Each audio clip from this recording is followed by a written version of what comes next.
ایران نے اسرائیل پر میزائل حملہ کر دیا. اسرائیل میں میزائل وارننگ سائرن بج اٹھے. ایران سے اسرائیل پر 400 میزائل داغے گئے ہیں. ایرانی خبر ایجنسی کا دعویٰ بتایا ایرانی میزائلوں نے تل ابیب میں اہداف کو نشانہ بنایا. امریکی صدر جو بائیڈن کہتے ہیں امریکہ ایرانی حملوں کے جواب میں اسرائیل کی مدد کے لیے تیار ہے.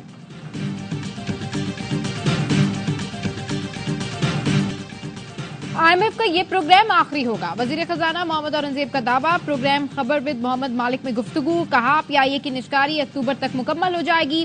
اسلام آباد ایئرپورٹ آؤٹ سورسنگ 3 ڈسکوز کی نشکاری بھی اکتوبر میں ہو جائے گی. اسلام آباد ایئرپورٹ کے بعد لاہور اور کراچی ایئرپورٹ کی آؤٹ سورسنگ کریں گے.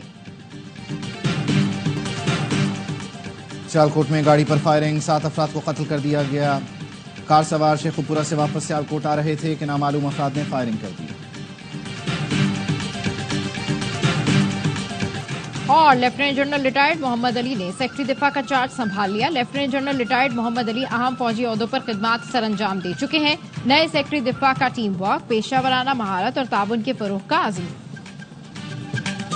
آئینی ترمیم کی جدوجہد قاضی فائز عیسیٰ کے لیے نہیں کر رہا. فائز عیسیٰ اور جسٹس منصور میں سے کوئی بھی آئینی عدالت میں بیٹھے کوئی مسئلہ نہیں. Chairman peoples party Bilawal Bhutto کا کہنا ہے اپوزیشن کہہ رہی ہے جو کرنا ہے کرو، بس فائز عیسیٰ کو آئینی عدالت کا سربراہ نہ لگاؤ. کون آئے گا کون نہیں یہ فیصلہ کرنے والا میں کون ہوتا ہوں. اسلام آباد میں عدالتی جنگ سے کوئی تعلق نہیں. ہمیں مقدس گائے کا تصور ختم کرنا ہوگا. آپ کیسے کہہ سکتے ہیں آئینی عدالت کو نہیں مانیں گے؟ جو آئین میں ہوگا اسے ماننا پڑے گا. جب کرسی پر بات آتی ہے تو آئین یاد آ جاتا ہے. مشرف راج میں آئین یاد نہیں تھا. آرٹیکل 63 ہم نے لکھا ہے. سب سے زیادہ ہمیں پتا ہے اس کا کیا مطلب ہے. ہمارا مقصد ہارس ٹریڈنگ پر قدغن لگانا تھا، پارلیمان کے ممبر کو غلام بنانا نہیں.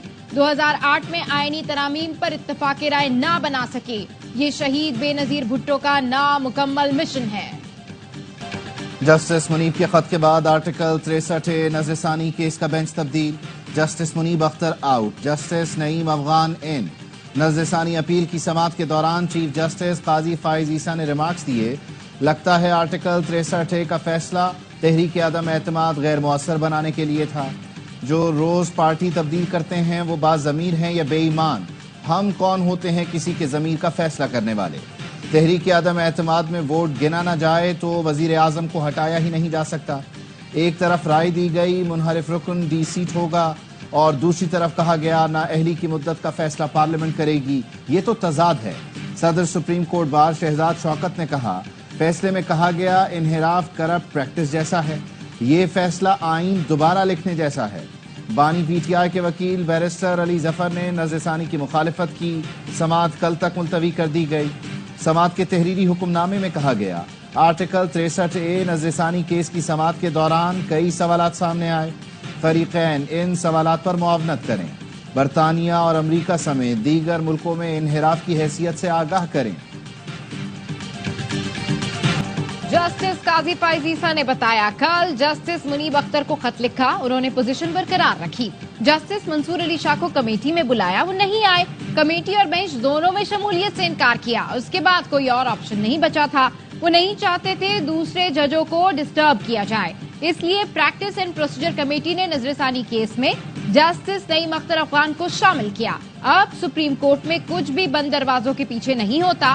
پریکٹس اینڈ پروسیجر کمیٹی کے منٹس آف میٹنگ جاری کر دیے گئے.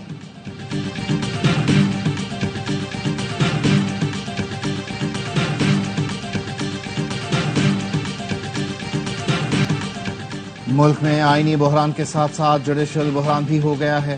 بیرسٹر علی ظفر کہتے ہیں امید ہے کل کی بحث کے بعد اس بینچ کو ختم کر دیا جائے گا. یہ بینچ غیر قانونی اور غیر آئینی ہے. جسٹس منصور علی شاہ نہیں تھے. 2 رکنی کمیٹی نے بینچ تشکیل دیا. پیپلز پارٹی کا آئینی ترامیم کے لیے اتحادی اپوزیشن جماعتوں سے مشاورت تیز کرنے کا فیصلہ. شہری رحمان اور نیر بخاری کی NP اور کاف لیگ وفد سے ملاقاتیں. چودھری سالک اور ہدایت اللہ سے آئینی ترامیم سے متعلق بات چیت کی گئی. شہری رحمان کہتی ہیں کوشش ہے 2006 کے میثاق جمہوریت کے مطابق آئینی عدالت کا قیام ہو. آئینی ترامیم کا عمل فرد واحد کے لیے نہ ہو.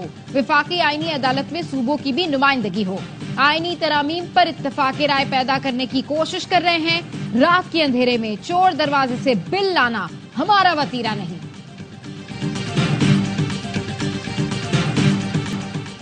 مسلم لیگ نون کی اکثریت آئینی ترامیم میں ناکامی کی وجہ اہم وفاقی وزیر کو سمجھتی ہے۔ ذرائع کے مطابق نون لیگی قیادت نے نواز شریف کو چند روز پہلے اپنی رائے سے آگاہ کر دیا تھا۔ اہم وفاقی وزیر نے نون لیگی رہنماؤں کو بتایا مولانا فضل الرحمان ترامیم پر راضی ہیں۔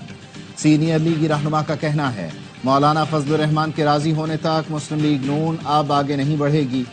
نون لیگ کے تحفظات پر متعلقہ وفاقی وزیر پیپلز پارٹی کے ذریعے مولانا سے رابطے میں ہیں۔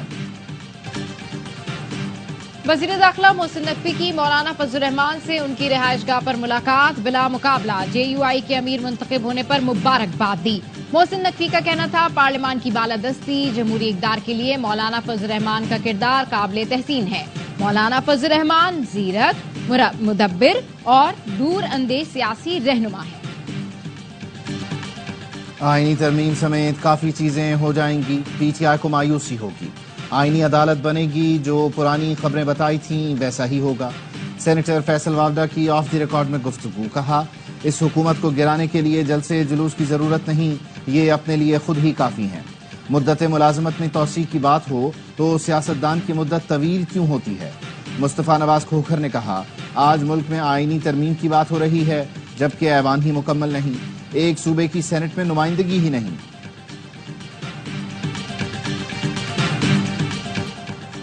پاکستان میں مہنگائی کی شرح 44 ماہ کی کم ترین سطح پر آ گئی، 9.6 سے کم ہو کر 6.9%۔ ڈالر کے مقابلے میں پاکستانی روپے کی قدر میں استحکام، وزیر اعظم شہباز شریف کا اظہار تشکر، کہا مہنگائی کی شرح کم اور پیٹرول قیمتوں میں متواتر کمی سے عام آدمی کو ریلیف ملے گا۔ پاکستان کے ڈیفالٹ کی خواہش کرنے والوں کا منصوبہ ناکام ہوا، معیشت مستحکم، سفارتی تعلقات مضبوط اور عام آدمی کی خوشحالی کا سفر شروع ہو چکا۔ FBR نے انکم ٹیکس ریٹرن جمع کرانے کی تاریخ میں 14 دن کی توسیع کر دی۔ انکم ٹیکس گوشوارے 14 اکتوبر تک جمع کروائے جا سکتے ہیں۔ ستمبر میں FBR نے ہدف سے 2 ارب روپے زیادہ ٹیکس وصول کر لیا، 35 لاکھ گوشوارے جمع کرائے گئے۔ انقلاب آتا ہے تو لاکھوں کا مجمع ہوتا ہے، 4 کنٹینر سے انقلاب نہیں رکتا۔ وزیر اطلاعات عطا تارڑ کا کہنا ہے 10 وزیر، 5 سرکاری گاڑیاں اور 200 لوگوں کے ساتھ انقلاب نہیں آتا۔ تبدیلی کا جذبہ، انقلاب کا اعلان صرف اس لیے ہے معاشی اشاریے بہتر ہو رہے ہیں۔ امن و امان کو خراب کرنے کی کوشش کو ریاست برداشت نہیں کرے گی۔ پنجاب حکومت نے میاں والی میں 7، فیصل آباد، ٹوبا ٹیک سنگھ اور بہاولپور میں 2 دن کے لیے دفعہ 144 نافذ کر دی۔ سیاسی اجتماعات، دھرنے، جلسے، احتجاج پر پابندی عائد۔ تحریک انصاف نے کل احتجاج کی کال دے رکھی ہے۔ ضلع انتظامیہ کی سفارش پر میاں والی میں رینجرز کی تعیناتی کا فیصلہ، اوج شریف میں پولیس کے چھاپے، PTI کے 8 کارکن گرفتار۔ مریم نواز اتنا ظلم کریں جتنا کل کو وہ برداشت کر سکیں، ترجمان KP حکومت بیرسٹر سیف نے الزام لگایا مریم نواز کے حکم پر بشرا بی بی کو جیل میں تنگ کیا جا رہا ہے، رات میں جگا کر تلاشی کے بہانے ذہنی اذیت دی جا رہی ہے۔ مریم نواز کی حکومت میں خواتین پر ظلم کے پہاڑ توڑے جا رہے ہیں۔ عظمہ بخاری نے جواب دیا جھوٹ بولنا اور سنسنی خیز خبریں بنوانا بشرا بی بی کا پرانا شوق ہے، اپنی سیاسی دکان چمکانے کے لیے روز مریم نواز کا نام مت لیا کریں۔ بشرا بی بی انڈے، مرغی یا یخنی پلاؤ کھائیں، اس کی مریم نواز کو کوئی پرواہ نہیں۔ مریم نواز کو کوٹ لکھپت نیب کے عقوبت خانے میں بشرا بی بی کی خواہش پر رکھا گیا تھا۔ انہوں نے جیل کی سختیاں برداشت کیں لیکن کبھی عورت کارڈ استعمال نہیں کیا۔ جنگی جنون میں مبتلا اسرائیل نے فضائی حملوں کے بعد لبنان میں زمینی کارروائی شروع کر دی۔ صہیونی فوج لبنان کے جنوب میں سرحدی علاقوں میں داخل ہو گئی۔ غیر ملکی میڈیا کا دعویٰ، ٹینکوں اور آرٹلری سے حملے، بیروت ایئرپورٹ کے قریب میزائل لانچرز پیڈ کو نشانہ بنایا گیا۔ جنوبی لبنان میں گھر پر اسرائیلی بمباری سے 10 افراد شہید ہوئے۔ اسرائیلی طیاروں نے مہاجر کیمپ میں الاقصی بریگیڈ کے کمانڈر منیر المقدہ کے گھر پر بھی بمباری کی۔ حزب اللہ کا کہنا ہے جواب میں شمالی اسرائیل کی جانب میزائل داغے گئے۔ متحدہ عرب امارات نے لبنان پر اسرائیلی جارحیت کو تشویشناک قرار دیا۔ لبنان کے لیے $100 ملین کے امدادی پیکج کا اعلان۔ برطانوی حکومت نے اپنے شہریوں کو لبنان چھوڑنے کی ہدایت کر دی۔ اسرائیل کی نصیرات کیمپ پر بمباری، مزید 13 فلسطینی شہید۔ صہیونی فورسز نے وسطی غزہ میں اسکول پر بمباری کی جس میں 6 فلسطینی شہید ہوئے۔ حماس کا کہنا ہے خان یونس میں اسرائیلی ٹینکوں کو نشانہ بنایا گیا، اس میں متعدد اسرائیلی فوجی زخمی ہوئے۔ شام میں بھی اسرائیلی فورسز کی درندگی جاری، دمشق میں حملے میں شامی براڈ کاسٹر سمیت 3 افراد جاں بحق جبکہ متعدد زخمی ہوئے۔ اسرائیلی وزیر اعظم کی ڈٹائی برقرار، کہا مشرق وسطی کا کوئی گوشہ ہماری دسترس سے دور نہیں۔ 7 اکتوبر کو پورا پاکستان فلسطینیوں کے لیے کھڑا ہو، جماعت اسلامی حکومت اور پی ٹی آئی سمیت تمام جماعتوں سے بات کرے گی۔ حافظ نعیم الرحمان کہتے ہیں جماعت اسلامی آج سے 7 اکتوبر تک غزہ کے مسلمانوں کے ساتھ یکجہتی کر رہی ہے۔ 6 اکتوبر کو کراچی اور 7 اکتوبر کو اسلام آباد میں بڑا ملین مارچ ہوگا۔ حق دو عوام کو تحریک جاری ہے، چاہتے تھے حکومت کو ایک موقع دیں لیکن وقت ختم ہو گیا، اب فیصلہ ہم کریں گے۔ اسلامی کے وفد کی خیبر پختونخوا ہاؤس آمد، حافظ نعیم الرحمان اور لیاقت بلوچ کی chairman PTI barrister Gohar, Salman Akram Raja اور دیگر قائدین سے ملاقات۔ حافظ نعیم الرحمان کہتے ہیں جماعت اسلامی تمام جماعتوں سے بات کرے گی۔ گورنر سندھ کی ایرانی قونصل خانے آمد، حسن نصر اللہ کی شہادت پر اظہار تعزیت، کہا ایران پاکستان کا برادر ملک ہے، ایسے واقعات ہوں گے تو تعزیت کے لیے آئیں گے۔ لبنان اور غزہ میں اسرائیلی حملے جاری ہیں، عالمی عدالت کا فیصلہ بھی آیا لیکن تاحال اسرائیل کا ظلم جاری ہے۔ دنیا کا کوئی مذہب بھی قتل و غارت کی اجازت نہیں دیتا، تمام اسلامی ملکوں کو اس معاملے پر بیٹھنا ہوگا۔ ممتاز اسکالر ڈاکٹر ذاکر نائک سے پارلیمنٹ ہاؤس میں اسپیکر ایاز صادق کی ملاقات۔ ڈاکٹر ذاکر نائک نے کہا پاکستان کے لوگ بہت محبت کرنے والے ہیں، امت مسلمہ کو اختلافات بھلا کر قرآن و سنت کی روشنی میں متحد ہونے کی ضرورت ہے۔ میرے تبلیغی کام کا مقصد دنیا میں اسلام کے امن اور محبت کے حقیقی پیغام کو اجاگر کرنا ہے۔ سردار ایاز صادق نے کہا ڈاکٹر ذاکر نائک کی امن اور محبت کے پیغام کو عام کرنے کی کاوشیں قابل ستائش ہیں۔ ڈاکٹر ذاکر نائک کی جے یو آئی سربراہ مولانا فضل الرحمان سے بھی ملاقات۔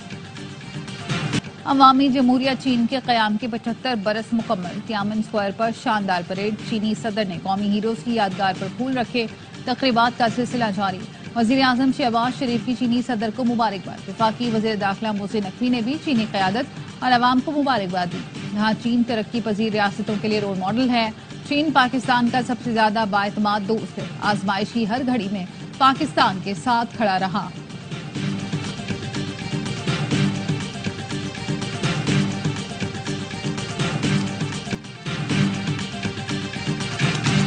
اور کراچی میں ماڑی پور ٹرک اڈے کے قریب گودام میں آگ، 9 گھنٹے گزر گئے، آگ پر قابو نہیں پایا جا سکا۔ سولر پینل گودام میں لگی آگ دیگر گوداموں تک پھیل گئی، 20 فائر ٹینڈرز آگ بجھانے میں مصروف، بحریہ کی فائر بریگیڈ بھی آپریشن میں شامل۔ Nooriabad power plant money laundering case, وزیر اعلیٰ سندھ مراد علی شاہ سمیت تمام ملزمان کو بری کر دیا۔ احتساب عدالت نے چیئرمین نیب کی ریفرنس واپس لینے کی درخواست منظور کر لی۔ کراچی میں سول اسپتال کے باہر سیوریج کا پانی جمع، مریضوں اور تیمارداروں کو شدید پریشانی کا سامنا، اسپتال آنے والوں کو گندگی سے گزر کر آنا پڑتا ہے۔ شہری کہتے ہیں کوئی پوچھنے والا نہیں، یہاں مریضوں کو کتنی مشکل ہو رہی ہے۔ امریکی وزیر خارجہ اینٹونی بلنکن کی بھارتی وزیر خارجہ جے شنکر سے ملاقات آج ہوگی۔ سکھ فار جسٹس کے گرپت پنت سنگھ پنو نے امریکی وزیر خارجہ کو خط لکھ دیا، کہا میرے قتل کی سازش پر بھارتی شہری پر فرد جرم عائد ہو چکی، مودی سے کہا جائے کہ رائے کے قاتل اور سازش میں ملوث شخص کی تحقیقات کریں، مجھے قتل کیا گیا تو بھارتی وزیر اعظم مودی ذمہ دار ہوں گے۔ عوامی جمہوریہ چین کے قیام کے 75 برس مکمل، تیانمن اسکوائر پر شاندار پریڈ، چینی صدر نے قومی ہیروز کی یادگار پر پھول رکھے، تقریبات کا سلسلہ جاری۔ وزیر اعظم شہباز شریف کی چینی صدر کو مبارکباد، وفاقی وزیر داخلہ محسن نقوی نے بھی چینی قیادت اور عوام کو مبارکباد دی۔ جہاں چین ترقی پذیر ریاستوں کے لیے رول ماڈل ہے، چین پاکستان کا سب سے زیادہ بااعتماد دوست ہے، آزمائش کی ہر گھڑی میں پاکستان کے ساتھ کھڑا رہا۔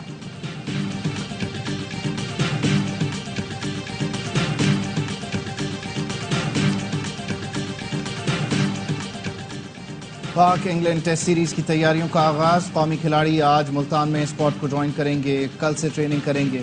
انگلش ٹیم بھی کل پاکستان پہنچے گی، آن لائن ٹکٹوں کی فروخت جاری، سیریز کا آغاز 7 اکتوبر سے ہوگا۔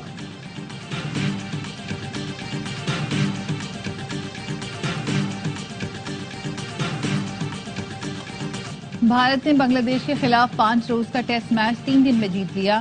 میچ کا دوسرا اور تیسرا دن بارش کے باعث واش آؤٹ ہوا۔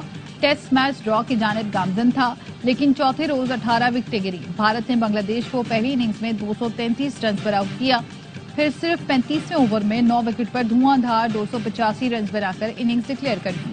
آخری روز بنگلہ دیش کی ٹیم دوسری اننگز میں 146 رنز پر ڈھیر ہو گئی۔